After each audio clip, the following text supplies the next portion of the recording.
Salut les amis, c'est Stéphanie.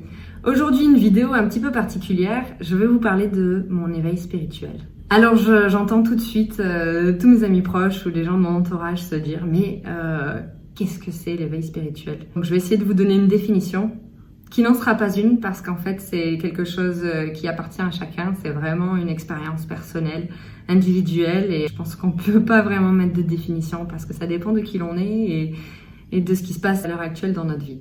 Cependant, pour vous donner une idée de ce qu'est l'éveil spirituel, c'est en fait ce moment dans la vie où on se rend compte qu'il y a une grande différence entre ce qu'on croit savoir de la réalité et ce qu'elle est en réalité.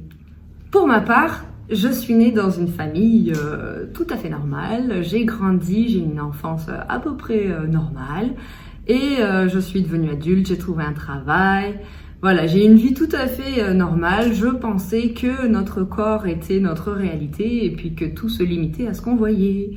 Et en fait, non, pas du tout.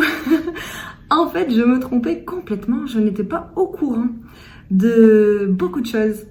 Et donc, mon éveil spirituel, ça a été ce moment dans la vie où j'ai fait une dépression. J'ai fait un burn-out suite à un travail très très envahissant. Et pendant plusieurs années, en fait, je me suis ramassé la gueule en dépression, à pas comprendre ce qui m'arrivait, pourquoi je pensais comme ça et à pas comprendre le sens de la vie, ni qui j'étais. J'avais des questions existentielles. Je me demandais, mais quel est le sens? Pourquoi les gens sont comme ça? Pourquoi on est méchant? Pourquoi il y a autant de guerres? Pourquoi? Donc j'ai commencé, si vous voulez, à investiguer. J'avais beaucoup de temps. En dépression, je pense qu'on a besoin en fait de se recentrer sur soi, on ne sait plus qui l'on est, donc on a besoin de se reconstruire. Donc ça a fait énormément de place dans ma vie et j'ai été très ouverte sur plein de sujets. Donc j'ai commencé à apprendre la numérologie, à m'intéresser à l'astrologie, j'ai commencé à regarder ce qu'il se passait au niveau énergétique, j'ai commencé à lire des choses sur l'âme, sur l'univers, le grand tout. J'ai commencé à m'intéresser à l'anatomie du corps humain, je me suis intéressée aussi à nos croyances limitantes, au conditionnement, je me suis intéressée aux schémas, aux traumatismes, à nos blessures, à de la psychologie, à l'histoire, la vraie histoire de l'humanité. J'ai compris en fait que tout ce qu'on croit être vrai ne l'est pas forcément. En fait, du moins, il manque énormément de données dans ce qu'on nous apprend à l'école, dans ce qu'on nous apprend à la télé, à la radio, tout ce dont on parle en général dans notre société. En bref, les amis, la grande nouvelle, vous savez quoi? Je vais vous la dire. Nous ne sommes pas juste des corps physiques. Nous sommes une âme incarnée dans un corps. Une âme avec plusieurs réincarnations, une âme qui a des centaines, voire des milliers de vies et qui est en fait immortelle. Une âme qui voyage et qui est ici en ce moment sur Terre pour une bonne raison. Voilà, là j'en ai peut-être perdu quelques-uns d'entre vous, mais c'est pas grave parce que c'est très important de parler de ces sujets-là. Maintenant, il faut rétablir la vérité et il faut aider à l'éveil des consciences sur cette planète pour que chacun puisse retrouver son pouvoir personnel et son pouvoir de décision. Parce qu'une fois qu'on a tous les éléments, c'est plus facile de vivre sa vie et de se reconnecter au désir de son être intérieur. L'âme est donc ici pour évoluer, c'est ce que j'ai compris. L'âme est ici pour apprendre, l'âme est ici pour se développer et pour se reconnecter à l'amour. Mon éveil spirituel donc a été un petit peu foudroyant, d'autant que pour moi ça a été assez rapide. En l'espace de 10 mois seulement, j'ai fait comme ça, de rien, je ne savais pas. D'un coup j'ai percuté, j'ai fait mais oui, mais... On parlait de NDE, d'expérience de mort imminente et j'étais là, mais oui, mais c'est vrai. D'un coup, en fait, tout a eu du sens dans ma vie. Je me suis rendu compte que oui, certaines choses étaient vraies. Au début de mon éveil spirituel, il y a 3 ans, j'ai développé mon discernement vibratoire. J'ai commencé, sans le savoir, à avoir cette perception intérieure que quelque chose était vrai. Vous savez, comme ce moment où vous prenez un livre et vous lisez une phrase, et bien cette phrase, elle est tellement énorme, elle vous percute en fait le mental, vous la relisez une deuxième fois, une troisième fois, vous faites « Oh, c'est pas vrai, mais oui, c'est ça. » Et bien ça en fait, c'est le signe de votre vérité intérieure. C'est le signe que votre âme vous envoie, cette percussion instantanée pour vous dire « C'est vrai, c'est votre vérité. » Donc petit à petit, j'ai commencé à à regarder le monde autour de moi, à faire des expériences, à entendre parler de certains sujets, à investiguer pour me rendre compte que dans mon expérience personnelle, en effet, c'est la vérité. Et puis, dans l'expérience de beaucoup d'autres personnes, c'est la vérité aussi.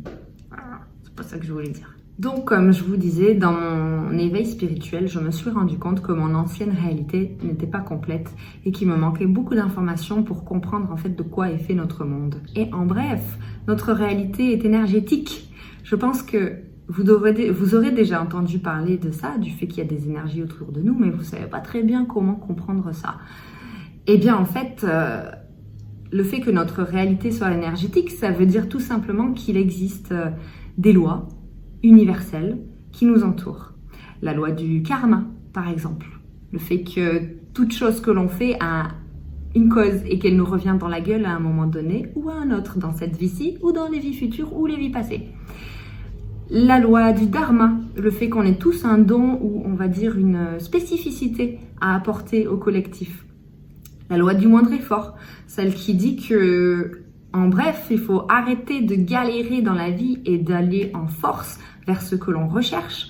Quand on est aligné au désir de son âme et à sa mission d'incarnation, tout s'ouvre. Donc, on n'est pas censé faire des efforts incommensurables et tout vient à nous très facilement. Il y a tout un tas de lois comme ça qu'il faut commencer à apprendre et qui sont vraiment révélatrices du fonctionnement de notre monde. Le monde dans lequel on vit est donc en fait un monde qu'on appelle un monde d'illusion. C'est-à-dire que tout ce que l'on perçoit, on croit que c'est la réalité alors que ça ne l'est pas. Et on croit qu'on est dissocié du grand tout alors qu'énergétiquement, vibratoirement, on est connecté à l'intelligence infinie de l'univers, à la source, à Dieu, comme vous voulez l'appeler, ou à la conscience d'unité. C'est en fait une énergie de vie qui nous constitue tous, dont nous sommes des petits extraits, c'est-à-dire des âmes. Voyez l'âme un petit peu comme une goutte extraite de l'océan. Elle y est connectée, elle en fait partie, mais pourtant, elle est singulière et elle a sa particularité. Nous sommes donc des êtres multidimensionnels, c'est-à-dire que nous existons dans la 3D, ce que vous voyez physiquement, le temps et l'espace, et nous avons aussi accès à d'autres dimensions qui sont toutes imbriquées les unes dans les autres et qui font partie de notre être. Et selon notre niveau de développement spirituel, ces dimensions sont plus ou moins accessibles. Avec l'évolution récente ces dernières années de la fréquence de la planète, le taux de vibration en fait de la planète a augmenté. Et il s'avère que notre corps énergétique, parce que nous avons tous un corps énergétique qui entoure notre corps physique, notre corps énergétique s'adapte à l'élévation de la planète. Ce qui fait que depuis environ 5 ans, il y a énormément de personnes qui commencent à s'éveiller, comme moi, et qui ressentent dans leur champ énergétique et dans leur ressenti, dans leur intuition, dans leur cœur, qui ressentent qu'il existe d'autres vérités et qui commencent maintenant à percevoir des choses des autres dimensions. Des voix, des ressentis, des visions, tout ce qu'on appelle des canaux médiumniques ou beaucoup d'autres choses encore qui trouvent leur explication quand on accepte que l'âme existe et qu'en effet on fait partie d'une grande énergie et d'une intelligence infinie. Notre être multidimensionnel que nous sommes est en fait muni d'un GPS intérieur et ce GPS intérieur peut nous indiquer où nous diriger dans la vie et si nos choix sont bons ou pas bons à travers ces sensations, ces ressentis intérieurs que l'on apprend à développer avec le temps en conscience. On peut savoir vers quoi s'orienter et ce qui nous apporte de la joie et du bonheur dans la vie.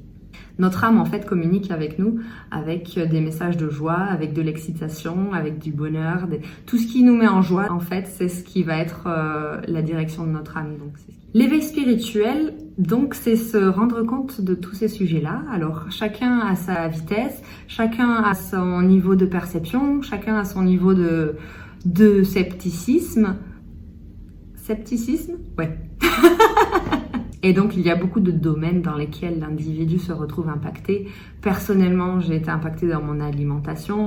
J'ai pris conscience qu'en fait, ce que je mangeais, c'était de la merde, que tout ce qui venait des supermarchés, c'était là pour m'empoisonner, que la viande, certains produits animaux faisaient chuter en fait le niveau vibratoire de mon être.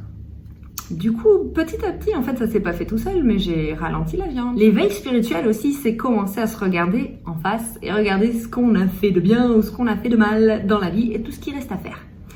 Donc, pour pouvoir se reconnecter à son âme, j'ai allé vers une vie beaucoup plus agréable. Il faut entamer un travail sur soi et un travail spirituel de nettoyage. Travail sur soi, ça veut dire se reconnecter à l'amour de soi. Ça veut dire se rendre compte où on ne se respecte pas et où, en fait, on se fait beaucoup de mal en entretenant des relations toxiques, en entretenant des mécanismes négatifs, des schémas de pensée. Et le nettoyage spirituel, ça veut dire aller regarder aussi dans ses vies passées, voir qui l'on a été avant et voir le karma qu'on a accumulé. Ça veut aussi regarder ce qui s'est passé dans notre généalogie, dans notre famille, pour commencer à nettoyer les mémoires et à se séparer des blessures qui ne sont pas les nôtres. C'est énormément de travail, mais ça en vaut vraiment la peine parce qu'une fois qu'on se détache, qu'on se déleste de ces gros bagages, de ces gros sacs poubelles qui servent plus à rien, eh ben on fait de la place pour accueillir le divin en nous. Haha, là je dis un mot qui vous a collé. Le divin, c'est-à-dire tout simplement cette énergie de vie et qu'on se reconnecte à elle. En bref, nous ne sommes pas juste des corps physiques, nous sommes des âmes incarnées dans des corps. Il faut maintenant commencer à s'intéresser à ces sujets-là, les amis, parce que c'est bien beau, mais tout ce qu'on nous a appris depuis le départ, eh ben, c'est pas l'histoire complète de qui l'on est et d'où l'on vient. Oui, d'où l'on vient, parce que nous ne sommes pas tous originaires de la planète Terre et certaines de nos consciences viennent d'ailleurs et d'autres systèmes solaires. Et quand vous faites le travail pour vous rappeler de vos vies passées, eh bien j'ai vu des gens faire des têtes incroyables et voilà. Donc maintenant, j'ai partagé un petit peu sur ce sujet-là. J'espère que ça vous aura aidé, j'espère que vous y verrez plus clair. Commencez à investiguer sur des sujets qui vous parlent, comme l'astrologie, la numérologie, le fait de se connecter à ses guides, améliorer son intuition, développer la guidance intérieure, tout ça. Et vous vous rendrez compte des synchronicités, tout ce qui peut se passer et à quel point, surtout, en fait, on est soutenu dans l'univers et à quel point on n'est pas tout seul. Voilà. Bon, ben sur ce, je vous souhaite une très bonne journée. J'espère que ça vous aura aidé et je vous dis à bientôt pour une prochaine vidéo.